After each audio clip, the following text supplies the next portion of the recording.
Bonjour tout le monde, c'est Mélanie. La dernière fois, j'ai réalisé que j'avais oublié de vous parler du casque à conduction osseuse. Et en fait, c'est l'équipe d'Angéo qui me l'a donné. Parce que l'oreillette, pour moi, c'était pas vraiment pratique. Enfin, avec mon écharpe et tout, ça tombait. Enfin, bref. Et donc, du coup, ils m'ont parlé de ça. Et du coup, c'est parfait parce que, comme vous pouvez le constater, on a les oreilles libres. Donc, ça me permet d'entendre la route en même temps s'il y a une voiture qui arrive ou quoi que ce soit.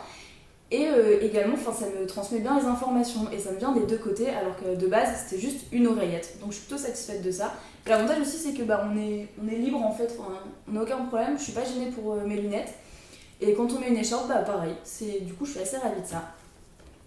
Et donc là tout à l'heure j'ai été faire une petite balade et ce qui est pas mal c'est que j'étais un peu perdue, j'étais un peu désorientée. Et au bout d'un moment, pour me diriger, donc vous doutez bien qu'il donne les indications un peu bateau comme tous les GPS qu'on a pu rencontrer, du style tout droit, demi-tour, à gauche et à droite. Et tout à l'heure, j'étais un peu surprise parce que c'était pas une rue c'était un petit virage. Et là, mon géo m'a dit dirigez-vous à 2 heures.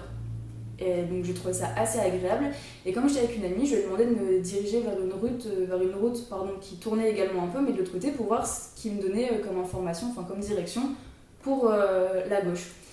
Et là, il m'a dit direction 10 heures. Donc du coup, je trouvais ça pas mal parce qu'il me géolocalisait plutôt bien. Et ça m'a évité de me prendre un gros mur, bien évidemment. Et en parlant de mur, d'ailleurs, il y a pas longtemps, j'ai eu un obstacle et j'arrivais pas j'étais un peu perdue à essayer de me diriger à droite à gauche pour le contourner.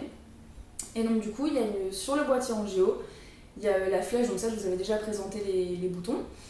Et donc la flèche du milieu tout en haut, sur le pouce on sent que ça a la forme d'une flèche, on appuie longtemps dessus et il nous redonne une consigne.